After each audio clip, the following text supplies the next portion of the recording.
I have a few brief comments, but first, before I go any further, I want to recognize some special guests here in attendance.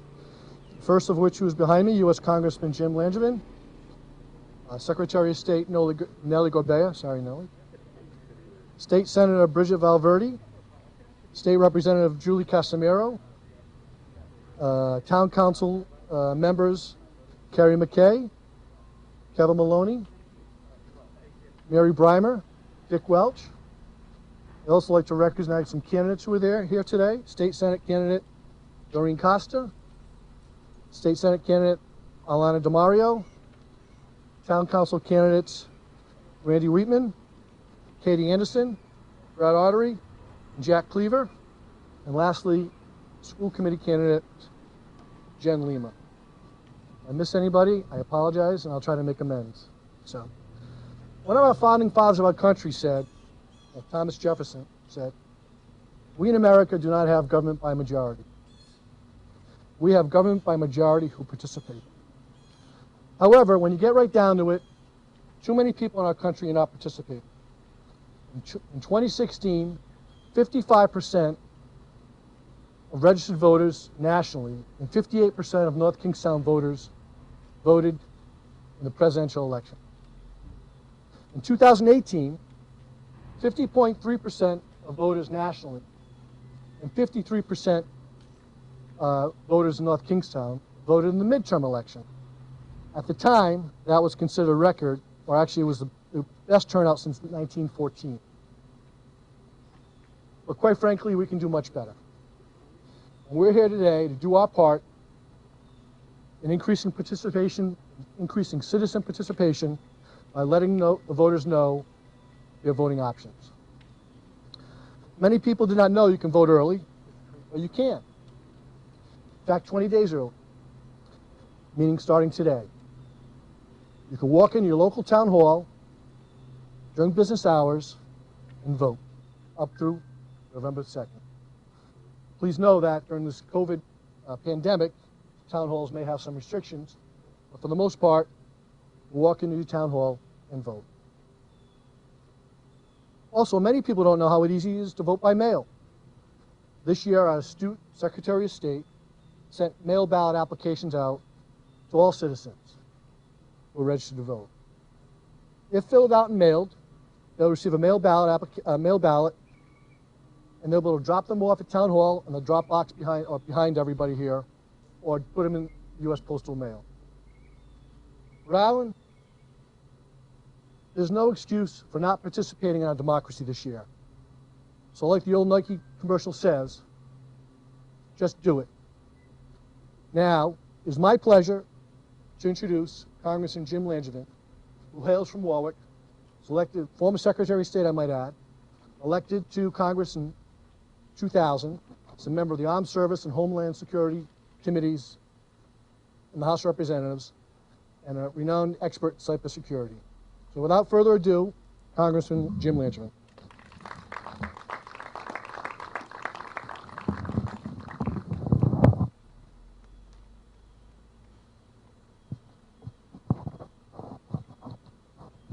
Council President Mancini, thank you very much, and good morning, everyone. I'm honored to be here today in North Kingstown with a great Secretary of State, Nellie Gorbea, and again, Council President Mancini. I want to recognize all of my colleagues in government today. Greg has you at a disadvantage. He had a list, so I will just say a collective hello, and thank you all to your commitment to public service, and as we kick off Rhode Island's early voting period today. I'm excited about this, and I'm so glad that we could get together as a community to highlight this day and really heighten awareness to all voters that you can start voting today if you haven't already voted by mail, of course. In a year unlike any other, early voting will give Rhode Islanders a safe, secure option to make their sure their voices are heard. So for the next 20 days through November 2nd, the day before the election, voters can visit early voting locations across the Ocean State and exercise their constitutional right to decide the direction of our state and our nation. So I want to begin, of course, by commending Secretary Gorbea, the Secretary of State's office, and the State Board of Elections for their commitment to ensuring that every Rhode Islander's vote is counted. So in Washington, I want you to know that I've been working to get them the resources, of course, that they need to protect our elections from foreign interference. I take that responsibility very seriously. As we saw in 2016, adversaries like Russia are only all too happy to undermine the faith in democracies to justify their own autocratic rule at home. But we are not going to be caught flat-footed at all this year. We are ready for them.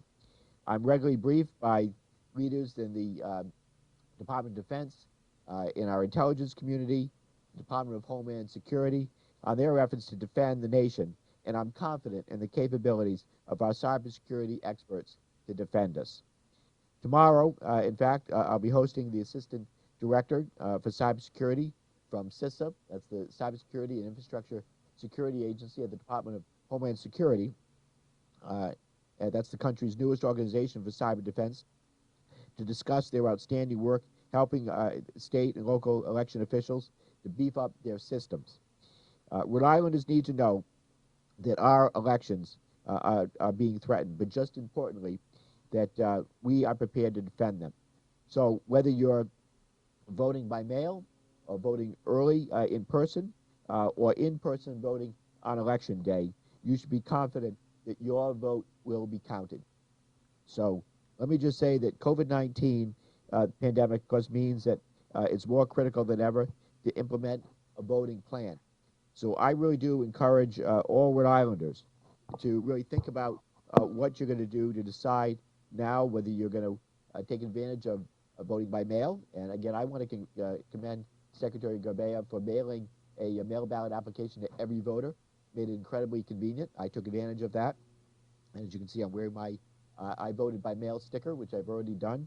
But you can take advantage of that option, or you can take advantage of, again, voting in person early, or if you cast your vote in person on November 3rd on Election Day, have a plan and make sure that you go out and make sure that your vote is heard, that your voice is heard and your vote is counted.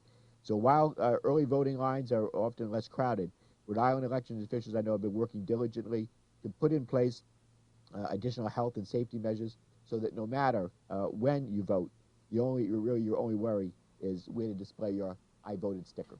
So again, I want to thank everyone for coming out today. I commend all of our election officials for the incredible work that they're doing to make sure that our elections are safe and secure, and I look forward to having a robust turnout on Election Day and a strong vote count for Rhode Island. Thank you all very much. Should I introduce it? Okay.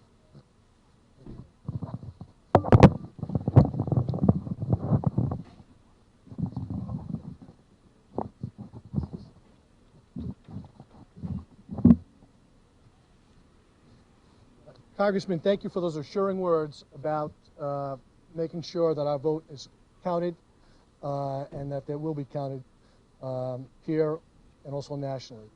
One of the challenges that we've had as a nation is lack of youth vote. To speak and to encourage other young voters to step up to the plate, so to speak, and vote, we're going to have Mr. Ryan Maloney speak. Ryan is an NK graduate, 3-star athlete, NK graduate, also a scholar at NK, and now he's a junior at Georgetown University. So Ryan, take it away.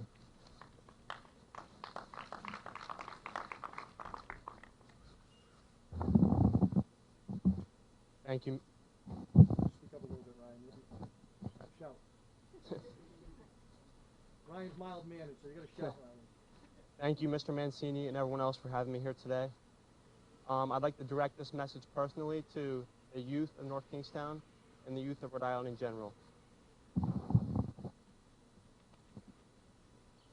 Voting is a privilege and one of the most important responsibilities that we can maintain as U.S. citizens. As a student and as a person, voting is structural and necessary to my association to my town, state, and country. I think, as a person, we all understand that elections have consequences. Elections allow every person to identify with and choose the candidate that best represents their beliefs and the candidate's beliefs that are going to do best for their community. In conversation with my peers, I have realized that people are truly passionate about their beliefs. You see it advertised on their social media, shared in one-on-one conversations, and debated amongst groups of people. Therefore, for individuals like myself who share this passion at their local, state, and national levels, voting exists as the truest form of public service and citizenship.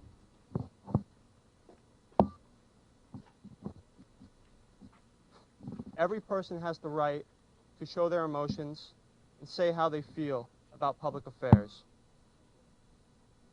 However, for those maintaining strong feelings, this is an opportunity to turn those thoughts into action. Don't let this opportunity stand by, and instead choose to vote. Moreover, it is important for my peers to understand that the decisions that they're making are what ultimately influence the direction of our town, state, and country going forward. For first-time voters like myself, this is an opportunity to set the groundwork for what we want in the future. In addition, by choosing to acknowledge a commitment to voting, we set an example for those that look up to us, and those individuals younger than us that will shortly have an opportunity to vote in the coming years.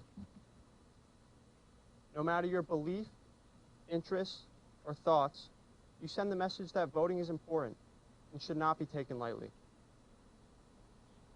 In conclusion, don't let others misrepresent your beliefs.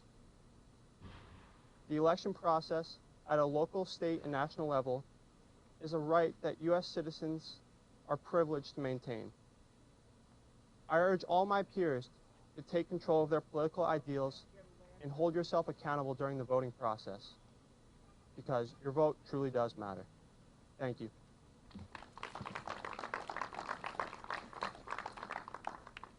Thank you, Ryan, for those compelling words to your peers. I just hope they heed them.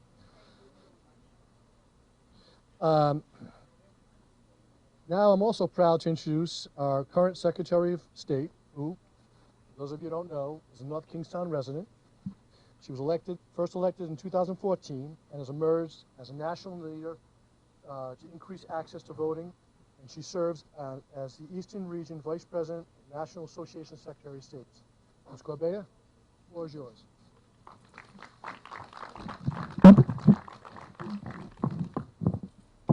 Thank you, Mr. President.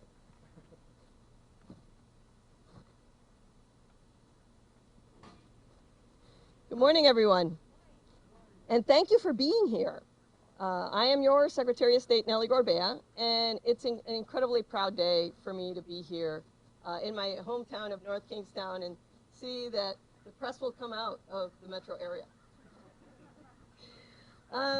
Thank you again, Town Council President Greg Mancini, for the introduction and for helping put together today's event. Your leadership as President of North Kingstown's Town Council has helped our town grow significantly, along with the leadership of many others. And I hope that that you know that I am proud to be a resident of North Kingstown and to have you leading our Town Council. The neat thing about having a press conference in your hometown is that then you see all these people that you see, like business owners, places that you shop at, or like your next door neighbor who actually just walked behind us. And it's after a pandemic and after a lot of social isolation, I'm buzzing. And I didn't have caffeine this morning. So thank you to former Rhode Island Secretary of State and now Congressman Jim Langevin for being here and for always being a leader that I know that all Rhode Islanders can rely on to fight the good fight in DC. Your work in elections as Secretary of State and in cybersecurity as Congressman have given us a strong foundation from which to build the state-of-the-art election system that is a national model. Rhode Island is grateful to you and our entire congressional delegation for helping us obtain over $9 million in federal funds for elections and cybersecurity. Yes, that definitely merits an applause. And lastly, I also want to thank, of course, all of the elected officials here from the state and local level that Council President Mancini also acknowledged. The candidates, having been there, done that. It's great to see you out and about and being present where news is happening. And lastly, I want to thank North Kingstown resident Ryan Maloney for stepping up and letting us know how you feel and encouraging young Rhode Islanders to step up as well, that it's time to make their voices heard. And I want to give a brief shout out too to go ahead and sign up as poll workers. If you can't vote, 16 and 17-year-olds who are pre-registered can sign up as poll workers. That's my little PSA on the side. My top priority as Secretary of State has been to make voting convenient and secure for all Rhode Islanders. That includes upgrading our voting infrastructure and modernizing our election laws to meet the challenges of contemporary life. This year, it also meant fighting all the way to the U.S. Supreme Court so that Rhode Islanders can have safe voting options during this unprecedented pandemic. Your health should never be the price of admission to our democracy. Years of collaborative work between my office, the State Board of Elections, and local cities and towns, like here in North Kingstown, have made Rhode Island a leader in election administration. And I know that Rhode Islanders, we tend to beat ourselves up a lot, but I'm telling you, we go at national meetings, and Rhode Island is talked about as a leader in elections administration. Most importantly, this year, the improvements made to elections in our state mean that Rhode Islanders have several voting options for voting safely and securely. So you can vote from home with a mail ballot, and I've seen at least half a dozen people during the time of this press conference come up and use the drop box here in front of Town Hall. And my big ask of anybody who does have a mail ballot, because the application time period has already passed, so if you do have a mail ballot, please vote on it as early as possible. Just do your part to help us out, run a smooth election process. If you don't want to put it in the mail, although it does have postage prepaid, you can put it in a official mail drop box like the one that's here in front of Town Hall. There's one in every community. You can go to vote.ri.gov, find the one that's nearest to you. You don't have to drop it off in your own community. You can drop it off wherever you're working or wherever you happen to be, as long as it's an official elections drop box that looks like the one here. You can also, yes, vote on election day at the polls on November 3rd. And I've had people come up to me and say, that's what I want to do. And I said, God bless you, that's great. Go for it. Wear your mask and follow social distancing best practices. Remember to check your polling place on vote.ri.gov or by calling 211 because it is very likely that your polling location will have changed because of the pandemic. And then, the reason we're here on this very bright, sunny day, this year, for the first time, you can vote early in person. This is something that I've advocated for a long time, basically since 2015 when I came into office. And it's especially useful this year because it's going to help us reduce crowding at polling places on election day. Starting today, voters can go to their city or town hall during business hours, check in just as they would on election day at a polling place, and receive their ballot. You then fill out your ballot, feed it into the voting machine like you've always done, and that's it. You even get a sticker. So, you know, you've just securely cast your ballot and helped us reduce crowding at indoor polling places on election day, which is November in New England, and we won't know whether it will be like this or it will be 15 degrees. So that's another really good reason to help us out by going vote early. You can find the locations and hours of all boards of canvassers on vote.ri.gov starting today. And yes, I'm very excited today because I get to vote today. I've decided to cast my ballot today. And I'm going to join the more than 2,000 Rhode Islanders that have already voted this morning, safely and securely, knowing that our votes will absolutely be counted. So no matter what safe and secure option you choose, the most important thing is that you cast your ballot this year, which is what Ryan was saying, right? The decisions of your elected officials do have a tremendous impact on your life and the lives of your family and friends. Your vote ensures that your voice is heard, especially at the state and local level. I think sometimes with the news on the TV and throughout, in the internet, we get lost in the fact that, yeah, there's a federal election going on, but yes, there's very important state and local races happening. And you're going to continue to hear a lot of noise and possibly even disinformation about elections this year. So I'm here as your Secretary of State to say that you can absolutely trust the integrity of our elections in Rhode Island. We, like I said, have become a national leader in cybersecurity and elections infrastructure, not just overnight, but through years of hard work by people of all different parties and political persuasions. And we're one of the few states in the country to conduct a risk-limiting post-election audit at the end of it all. So whether you choose to vote by mail, at the polls, or in person, rest assured your vote will count. And if you have any questions at all about voting this year, please go to your trusted sources of information. They're your election officials, they're the Board of Canvassers, they're my office, they're the State Board of Elections, vote.ri.gov, or 211, the United Way hotline. That's where you should be getting your trusted sources of information.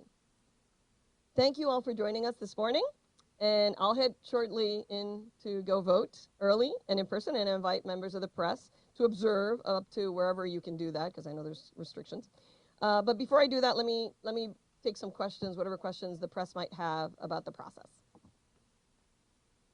Secretary, what's your reaction to the Board of Elections decision about mail ballots or their recommendation about mail ballots?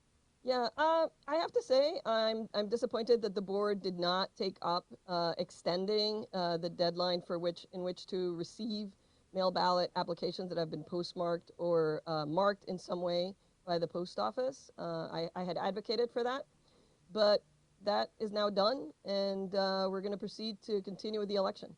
What's your message then to voters? The message to voters based on the Board of Elections decision last night is to please vote early. If you vote early, you can get your ballot in on time, and you don't have to worry about the 8 p.m. deadline on election night for handing in your ballot. If for some reason you have it within 5 days of the election, it's better that you put it into one of the drop boxes so that we make sure that it's in on time, because those drop boxes are routinely on a daily basis picked up. So. And just to clarify about the early in-person voting, we've getting some questions about this. Is it provisional or it's a regular? It's early in-person voting. You will be, as long as you haven't asked for a mail ballot, as long as you are checked in as you would on election day, you're going to be given a ballot, and you're going to put that ballot after you've filled it out into the tabulator, into the voting machine. So it's just early, 20 days. What's the turnout been like statewide? 2,000 so far this morning. And as you're writing later this afternoon, you can call my office and we can give you an updated number. So I assume this is all about transparency this morning. I'm sorry. Governmental transparency. It appears as though that Democrats were No. invited So this is to a participate in this event, but none of the Republicans and/or the council chamber members were invited to participate in this event. And we're supposed to be here through the democratic process with transparency. We have prepared statements by local honorable officials that we have going on here, but we also have less of an adequate transparent moment moving forward. We have a lot of transparency issues. It seems as though we have Minneapolis, which has a problem with voter fraud. We have some issues in the state of Rhode Island. So I don't understand why the Republicans and some of the sitting Democrats on our town council were not invited to participate in this event this morning. So actually there was a public press announcement of this event. I'm super glad to see all of you here. I've actually greeted you myself, and I'm glad to hear you out. The next part of this press conference, and you're welcome to talk to the press on your own, of course, as candidates and as elected officials. But let me say that it was my intent to absolutely make this a public process. That's why we issued a press release inviting everybody in the public, in fact, to be here. Just All right. less than transparent. It doesn't seem as though we received the invitation. Okay. I don't All right. recall receiving one either. We'll make sure that your communications people are in tune with our communications list, okay? Great, thanks. All right, I'll take one-on-one questions. Yeah.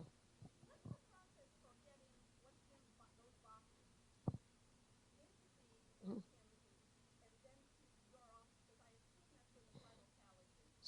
So the Board of Elections is actually the entity that counts, receives and counts the ballots. I encourage you to speak to Jeanette, because every city and town council, every local board of canvassers probably has their own slightly different way of doing it. But overall, it's usually a bipartisan pair of some kind that witnesses the whole thing. And there's an accounting of how many ballots and all that kind of stuff. But Jeanette can actually absolutely answer those questions in super detail. Yes. Again, I'm going to take your name so that we can do this one-on-one, because it really, you would be amazed at the level of detail that there is in securing the election. Yeah, okay.